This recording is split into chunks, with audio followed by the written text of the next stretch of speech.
sahabat Bawaslu, kembali lagi bersama saya Abdi Rahab dalam program podcast Bawaslu Talk yang ada di Bawaslu Kota Yogyakarta. Nah, sahabat-sahabat Bawaslu sekalian, tema podcast pada hari ini adalah tentang pelanggaran pemilu dan sengketa proses pemilu. Nah, ini kita hari ini dengan tema yang spesial, kita juga bersama narasumber spesial.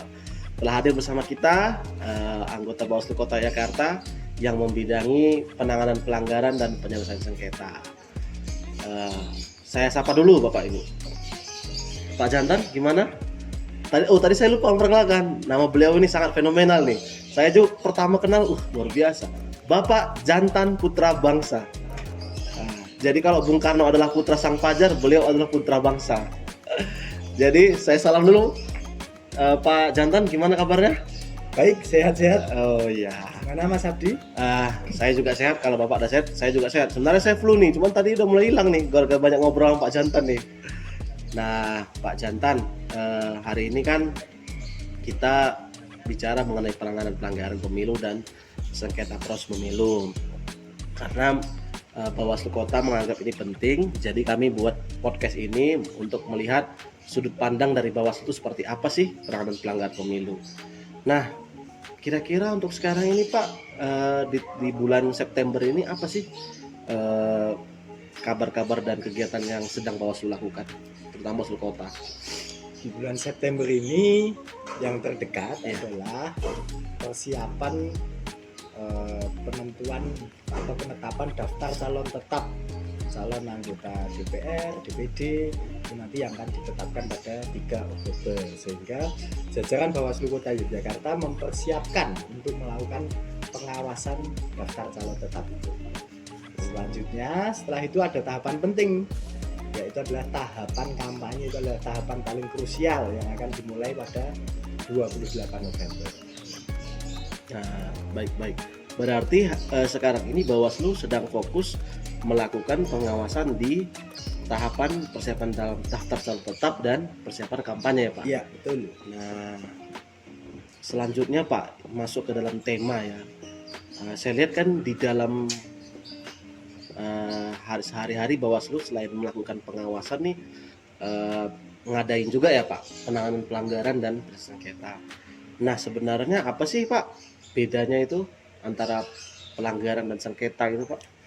Secara sederhana begini ya, Mas Abdi, untuk penanganan pelanggaran atau yang disebut pelanggaran pemilu itu secara sederhana adalah adanya tindakan yang melanggar tata aturan hukum pemilu. Itu secara sederhana begitu. Sedangkan penyelesaian sengketa esensinya ada pada hak yang dilanggar.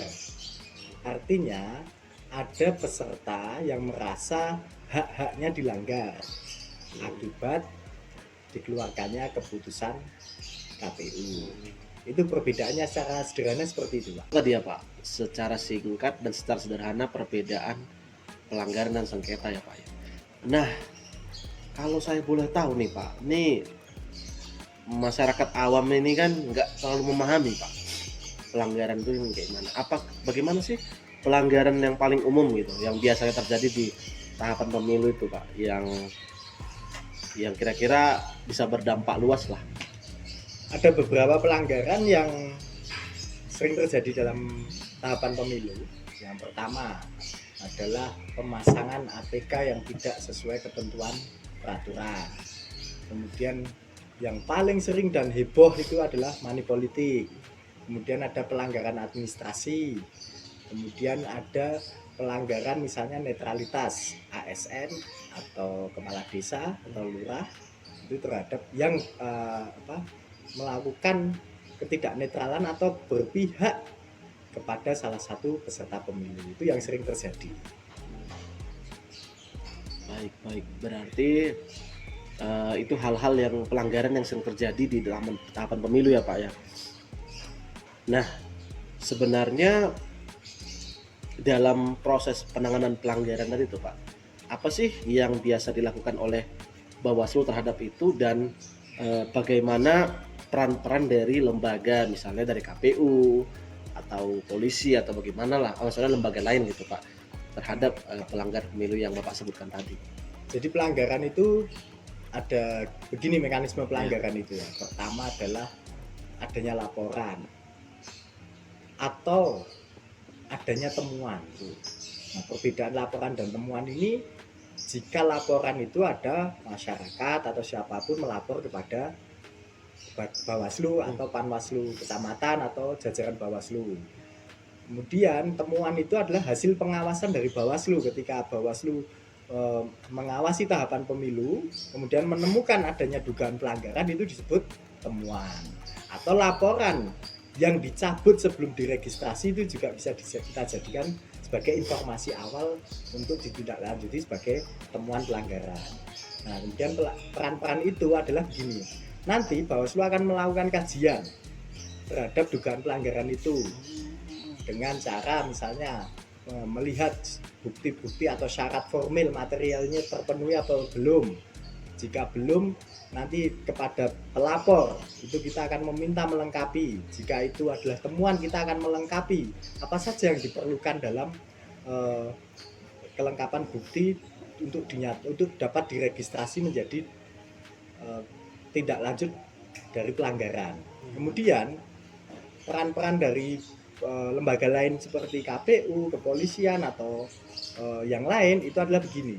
Jika pelanggaran itu menyangkut badan ad hoc, baik di instansi KPU maupun Bawaslu, itu tentu saja kita akan melakukan penerusan kepada KPU atau kepada Bawaslu untuk pelanggaran itu. Tapi jika itu pelanggaran administratif, itu nanti Bawaslu bisa melakukan dengan memberikan rekomendasi. Misalnya pelanggaran administrasi dilakukan oleh peserta pemilu, itu bisa kita membuat rekomendasi untuk segera melakukan perbaikan. Atau jika pelanggarannya dilakukan oleh jajaran KPU, kita juga bisa melakukan rekomendasi untuk dilakukan segera perbaikan. Tetapi jika pelanggaran itu di luar di luar pemilu, maka kita akan meneruskan kepada instansi yang berwenang. Ada satu lagi, yaitu pelanggaran kode etik penyelenggara pemilu. Itu jika sifatnya penyelenggara tetap seperti KPU, Bawaslu itu akan diteruskan kepada DKPP. Oh iya. Berarti memang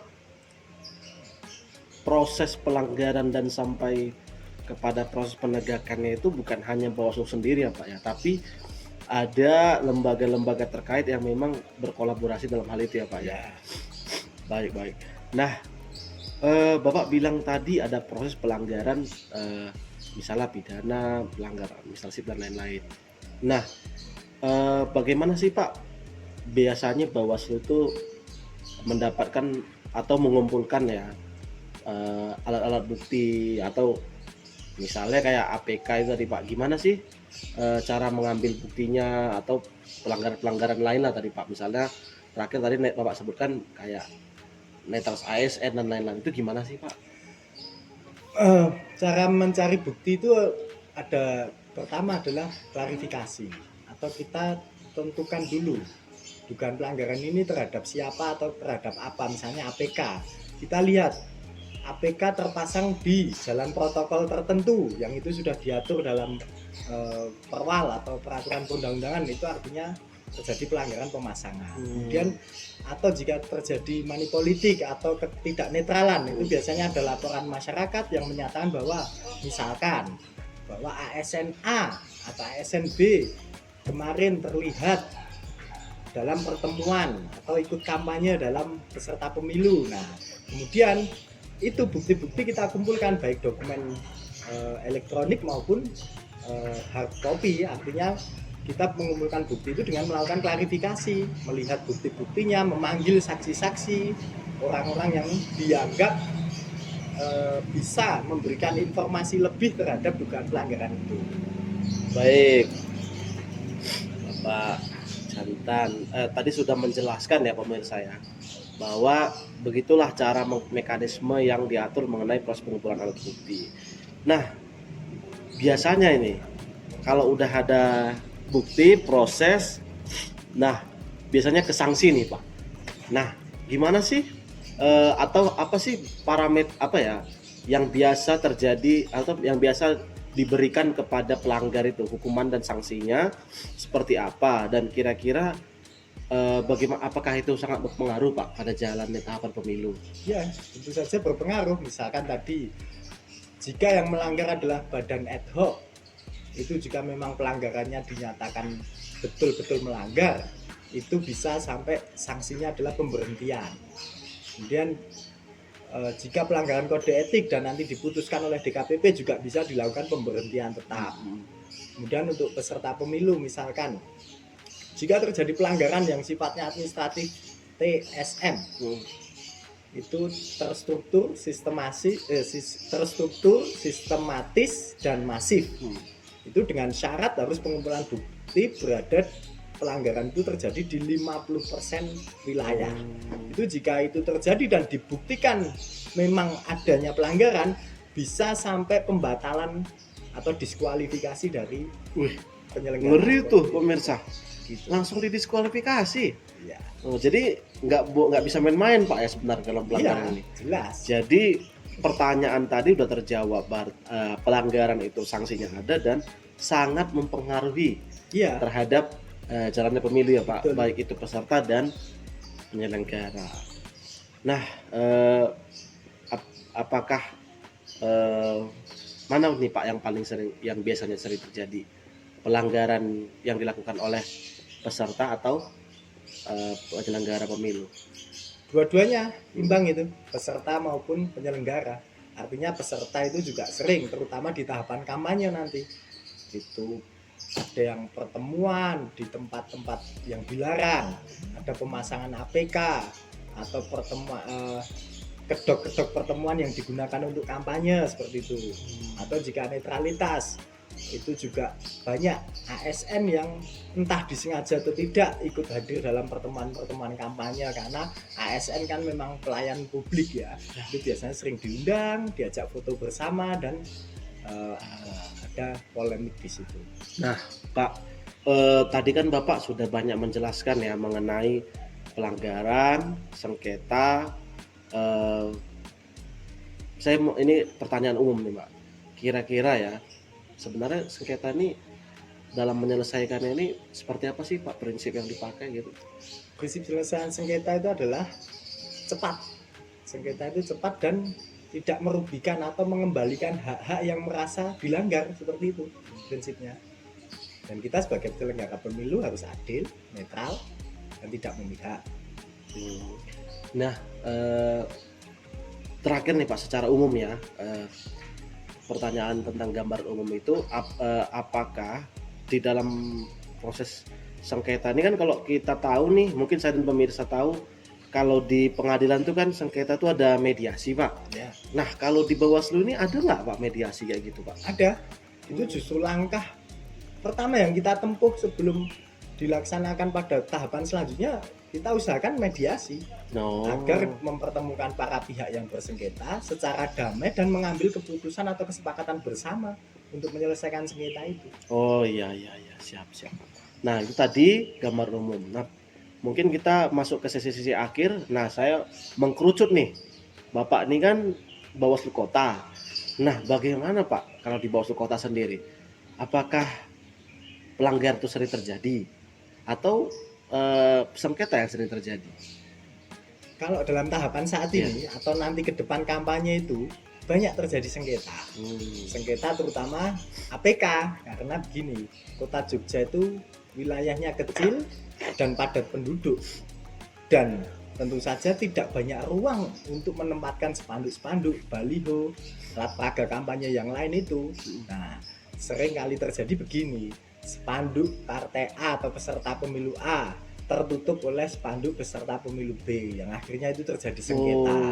Seperti itu. Nah, biasanya itu daerah-daerah mana Pak kalau terjadi di Jogja ini ya Pak ya, di Jogja? Nah, kota banyak itu, di banyak tempat seperti itu, terutama di daerah yang memiliki kepadatan penduduk luar biasa dan memiliki atau dianggap dalam tanda kutip basis-basis tertentu oleh peserta pemilu. Ada tanda kutipnya ya Pak ya. Baik. Jadi apa nih Pak pesan terakhir nih untuk warga Jogja biar melek lah masalah pelanggaran ini ya, sengketa ini? Pesan saya kepada warga Kota Yogyakarta, ikut serta berpartisipasi dalam pengawasan partisipatif terhadap peserta pemilu dan tahapan pemilu seluruhnya. Dan tentu saja silahkan hadir, kalau bingung bisa datang ke kelurahan atau ke kecamatan, karena jajaran Bawaslu itu ada hingga tingkat kelurahan. Begitu. Jadi tidak ada alasan kita tidak memiliki informasi tentang pelanggaran atau sengketa pemilu. Oke, terima kasih Pak Jantan sudah berkenan menjadi narasumber di podcast kami di podcast Bawaslu Kota Yogyakarta. Mudah-mudahan masyarakat semakin tercerahkan dengan edukasi pemilu yang Bapak sampaikan tadi. Sekali lagi saya terima kasih Pak Jantan. Oke, pemirsa atau sahabat-sahabat Bawaslu sekalian, pantengin terus nih channelnya Bawaslu Kota Yogyakarta. Jangan lupa subscribe, like, and comment. See you.